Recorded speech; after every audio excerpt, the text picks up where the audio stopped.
अहमद बिलाल महबूब साहब, एक बार जो इमरान खान साहब कह रहे हैं अप्रैल में इलेक्शन, अगेन मैंने ये बात आपके सामने पहले भी रखी थी, बट मैं चाहूंगा जरा हमारे व्यूअर्स को थोड़ा एजुकेट करें। ये सेंसस का मामला अपनी जगह अड़ा हुआ है, कोई इम्पेडिमेंट, कोई रुकावट है इलेक्शंस का, जनरल इलेक्शन में जाने पे, या ये जो दोनों सूबे हैं इनके अंदर इलेक्शंस अब होंगे 90 दिन के अंदर, आई रियली होप हो, तो कोई रुकावट तो नहीं है इस हवाले से? जी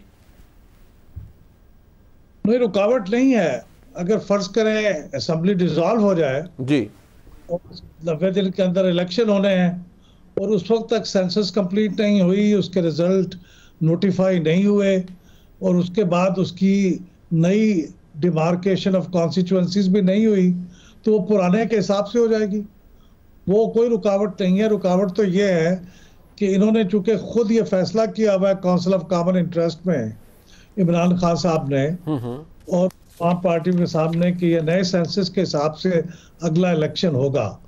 बस वो एक इखलाकी बाइंडिंग है, किसी हद तक कानूनी बाइंडिंग भी है, लेकिन ऐसा नहीं है, क्योंकि इलेक्शन अगर नए कराने पड़ जाए तो आपको जो भी उस वक्त सेंसस का रिजल्ट मौजूद होगा उसकी बुनियाद पे हो जाएगा। तो कोई रुकावट नहीं, उसकी वजह से इलेक्शन नहीं रुकेंगे। बट सीसीआई एग्जिस्ट करती है अहमद बिलाल महबूब साहब, आपको मुझसे बेहतर पता है, जाहिर बात है उसकी एक अहमियत, कानूनी अहमियत भी है। अब आपने दुरुस्त कहा उसकी एक मॉरल साइड है, एक उसकी लीगल साइड है, लेकिन यहाँ पर तो हालात ऐसे अगर कहा जाए है भी एक्स्ट्रॉर्डनरी भी पैदा हो गए कि दो सूबों की असम्बलियाँ तहलील हो चुकी हैं, लेकिन ये आउट ऑफ कंपल्शन भी नहीं हुई, खुद सियासी तौर पर की गई हैं, ऑप्ट किया गया है हुक्मरान जमातों की जानिब से और वज़राए आला की जानिब से कि इन असेंबलियों को तहलील किया जाए। स्टिल आपको लगता है कि कोई प्रॉब्लम नहीं है कि सूबे जिनमें बाद में होंगे, वफाक जिनमें बाद में इलेक्शन होगा, जनरल इलेक्शन, उनका शायद रिजल्ट जो है या उनकी जो इलेक्शन है वो सेंसस के बाद वाला होगा, इन दो सूबों के अंदर पुराने सेंसस के हिसाब से या पुरानी डिलिमिटेशन के हिसाब से होगा, तो कोई डिस्क्रेपेंसी पैदा नहीं होगी आपकी नज़र में? देखिए, डिस्क्रिपेंसी जो पैदा हो भी अगर गई तो वो कोर्ट्स उसको रिजॉल्व कर लेंगे या खुद ये कॉन्स्टिट्यूशनल अमेंडमेंट करके या कोई लॉ पास करके उसको ठीक कर लेंगे।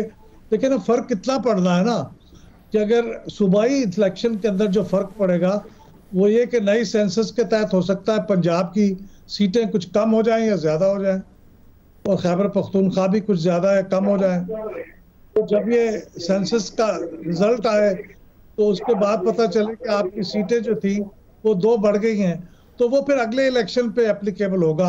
वो इस इलेक्शन में तो जितनी सीटों पे इलेक्शन हो चुका वो हो चुका, तो ये मैनेजेबल है। यानी ये कोई बहुत बड़ा इम्पेडिमेंट नहीं है, लेकिन बेहतर होता कि अगर ये, चूंकि उसके ऊपर ज्यादा एतराज सूबा सिंध को था कि जो सेंसस के रिजल्ट है वो ठीक नहीं है, तो उसका ज़ाहिर इलेक्शन तो नहीं हो रहा, तो उसका जब भी इलेक्शन होगा तो वो शायद नए सेंसस के हिसाब से हो। तो सिंध का मसला तो अभी राइज नहीं हुआ, लेकिन ये बेहतर होता कि अगर ये नए सेंसस के तहत बैक वक्त हो जाता। और भी कई मसले हैं अलग अलग होने में, लेकिन आइन जो कि इजाज़त देता है, तो आपने ये डिसरप्शन करनी है तो आप कर सकते हैं। ठीक।